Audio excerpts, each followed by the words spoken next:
안녕하세요. 내일을 만드는 사람들의 윤재혁입니다. 오늘은 6주차 DP에 대해서 알아보도록 하겠습니다. 이 DP는 다이나믹 프로그래밍의 약자로서 동적 계획법이라고 불립니다. 복잡한 문제를 맞닥뜨렸을 때 이 문제를 더 간단한 하위 문제들로 나누어서 해결하는 방법으로 하위 문제들로 나눈 다음에 이 하위 문제들의 결과를 저장을 해두고 이것들을 갖다 쓰면서 문제를 해결하는 방식이에요. 이미 하위 문제들에서 계산된 결과들을 갖다 쓰기 때문에 중복 계산을 피할 수 있고 보다 더 효율적으로 문제를 해결할 수 있는 방식입니다. 그럼 이 DP를 왜 사용하냐를 한번 알아볼 텐데, DP는 보통 경우의 수가 너무 많아서 문제에서 수행 시간을 단축하기 위해서 나온 알고리즘입니다. 경우의 수가 엄청 많을 때 모든 경우의 수를 다 체크해 보는 것은 이게 생각보다 시간이 많이 걸립니다. 조금 후반에 한번 더 말씀드릴 예정이긴 한데 정말 오래 걸려요. 하지만 이를 하위 문제들로 나누고 해당 결과값들을 미리 저장해서 가져다 쓸 수 있다면 훨씬 빠른 시간 내에 문제를 해결할 수 있습니다.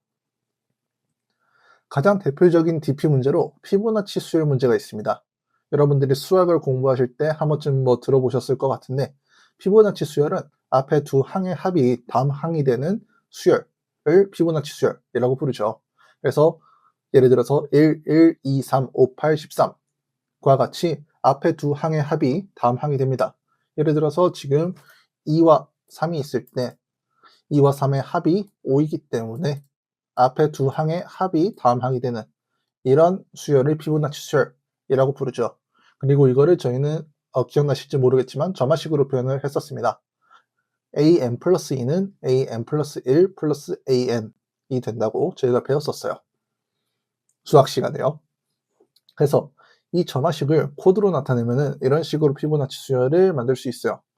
일단 피보나치 수열 관련된 함수를 하나 만들 텐데, 저희가 찾고 싶은 값, 몇 번째, 피보나치 수열에서 몇 번째 값을 확인하기 위해서 x를 인자로 넣어주고, 피보나치 수열의 첫 번째 값과 두 번째 값은 무조건 1이기 때문에 1로서 리턴을 해준 다음에 이제 여기 리턴에서 저희가 여기에 썼던 점화식 a n 플러스 1 플러스 an을 리턴으로 해주는 거예요. 저희가 재기를 반복하면서 이제 피보나치 수열을 풀어주는 겁니다. 그렇게 해서 예를 들어서 피보나치 수열 함수에다가 4를 넣어주면은 그에 대한 결과값이 나오겠죠. 근데 이 문제는 문제가 있습니다. 예를 들어서 저희가 피보나치 4가 아니라 피보 40이 된다면 수억 번의 연산을 해야 돼요. 이걸 왜 그런지 한번 볼 텐데, 이 점화식상 피보 4는 피보 3 플러스 피보 2가 됩니다. 그래서 피보 4는 피보 3 플러스 피보 2가 되고, 또 피보 3은 피보 2 플러스 1이죠. 즉, 이 피보 4는 플러스냐면은 피보 2 플러스 피보 1, 에다가 피보 2를 한 번 더 더하는 이런 식으로 바뀌게 됩니다. 그러면 이게 값이 커지면 커질수록 중복되는 호출수가 폭발적으로 늘어나요. 예를 들어서 한 개만 늘려볼게요. 피보 5로 한 개만 늘려봤을 때 이런 식으로 작업이 되고, 실제로 피보 5는 피보 2 더하기 피보 1 더하기 피보 2 더하기 피보 2 더하기 피보 1이 됩니다. 이런 식으로 한 개가 커졌는데 식이 6개가, 5개가 됐죠. 여기는 3개고. 그리고 이거를 트리 형식으로 표현하면은 이렇게 바뀝니다. 그럼 여기서 드시는 생각이 하나 있으셔야 돼요. 저희가 예를 들어서 피보 3을 미리 알고 있으면 그러면 피보 2와 1로 나눌 필요도 없고 더 추가적인 연산을 할 필요도 없겠죠. 또 피보 4도 알고 있으면 또 추가적인 연산을 할 필요 없겠죠.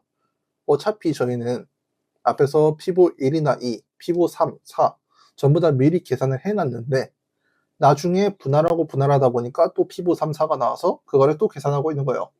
그러면 시간이 엄청나게 오래 걸릴 수밖에 없습니다.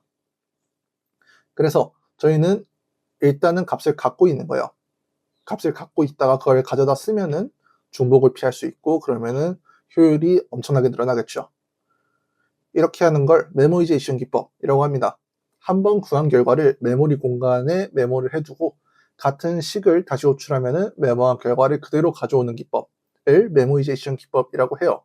프론트엔드 분들한테도 꽤나 익숙하신 용어이실 거고, 다른 개발하시는 분들은 웬만하면 익숙하신 기법일 겁니다. 더 익숙한 단어로는 캐싱도 유사한 개념에 들어갑니다. 그럼 이제 이렇게 작업된 코드를 메모이제이션 기법으로 풀어볼게요. 메모이제이션 기법으로 풀어보면은 일단은 저희가 한번 구한 결과를 메모리 공간에 저장을 해둬야 된다라고 말씀드렸잖아요. 그래서 값을 저장해둘 배열을 하나 만들어줘요. D라고. 저희는 99, 피보나치 수열의 99번째 값을 구하는 문제라고 가정을 해보겠습니다. 그래서 값을 저장해둘 배열을 하나 만들어주고 크기는 100, 그리고 전부 다 0으로 채워줘요. 그 다음 피보나치 함수를 하나 만들어줍니다.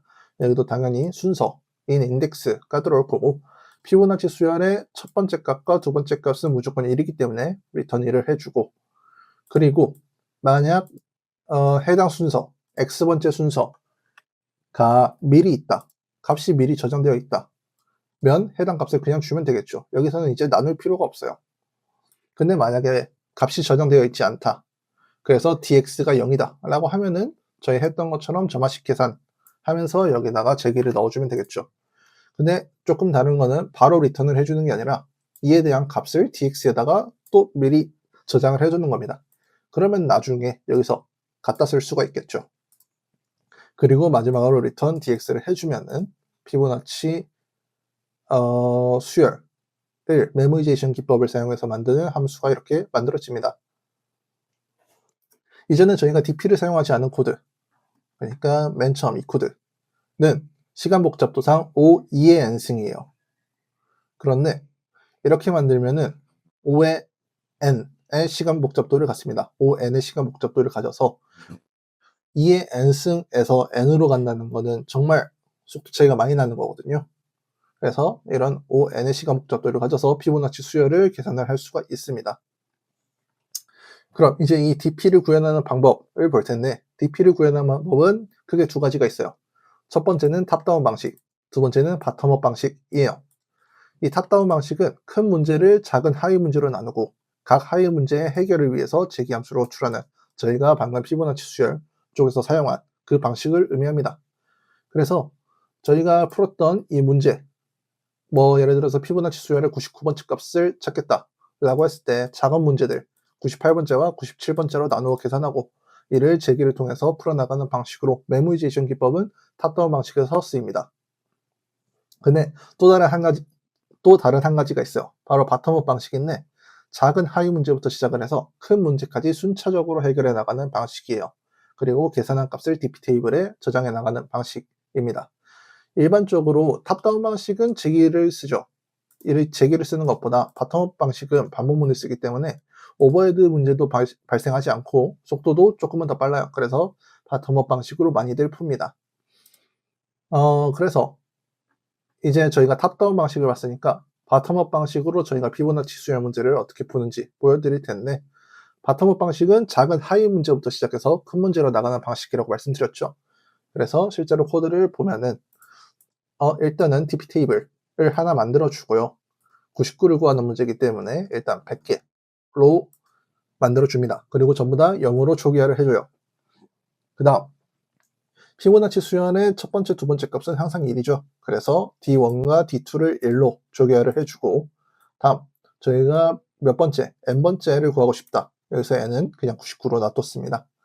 다음으로 반복문을 진행하는 거예요. 저희가 D1과 D2 같은 경우는 이미 1로서 초기화를 해줬기 때문에 의미가 없고 D3부터 반복문을 돌리면 되고 99를 구할 거기 때문에 그에 따라서 이제 컨디션도 맞춰주고 스텝도 맞춰줍니다. 그리고 여기 dp 테이블에서 그냥 di는 di-1, di-2 점화식과 동일하게 만들어주면 되는 거예요. 이러면서 이 dp 테이블을 여기서 반복문 돌리면서 채워 나가는 겁니다. 그 다음 마지막으로 콘솔 찍어보면은 끝나게 되겠죠. 탑다운 방식에서는 저희가 피보 99를 구하기 위해서 98, 97로 나눴죠.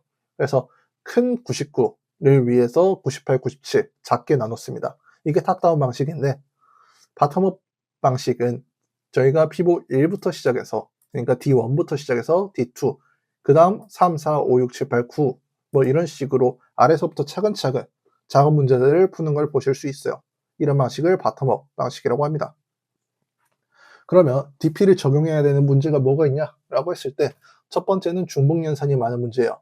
타 알고리즘을 통해서 항상 풀 수는 있는데 중복 연산이 너무 많아서 시간 초과가 나오는 그런 문제들입니다. 딱 방금 풀었던 피보나치 수열이 그런 문제죠.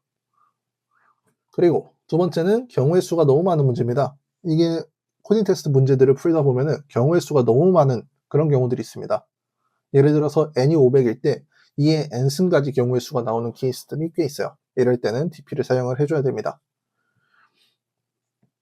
마지막으로 DP로 문제를 어떻게 푸냐에 대해서 설명드리고 마치도록 하려고 해요. 이 DP라는 거는 제가 위에서도 계속 말씀드렸다시피 딱히 정형화된 알고리즘이 아니에요. 정확한 식이라는 게 없습니다. 그래서 점화식을 본인이 생각을 해내야 되고 경우의 수 체크나 연산 내용 기억 그런 내용들을 많이 풀어보면서 이에 대한 사고방식을 습득하는 게 타 알고리즘보다 훨씬 중요합니다. 물론 다른 알고리즘들도 문제를 많이 푸는 게 중요하지만 DP는 정말 그냥 여러 문제를 풀어보는 것밖에 답이 없어요. DP는 진짜 초반에 매우 어렵습니다. 왜냐하면은 타 알고리즘 같은 경우는 조금의 변형이 있을지라도 알고리즘을 알고 있다면은 문제풀이가 그렇게 어렵진 않죠. 하지만 DP는 변형할 코드, 기본 베이스가 되는 코드 자체가 없기 때문에 그렇습니다. 그래서 처음 공부하시는 분들은 어려운 게 당연하고 남들도 다 못한다고 생각하시고 한번 꾸준히 연습하시면 좋을 것 같습니다.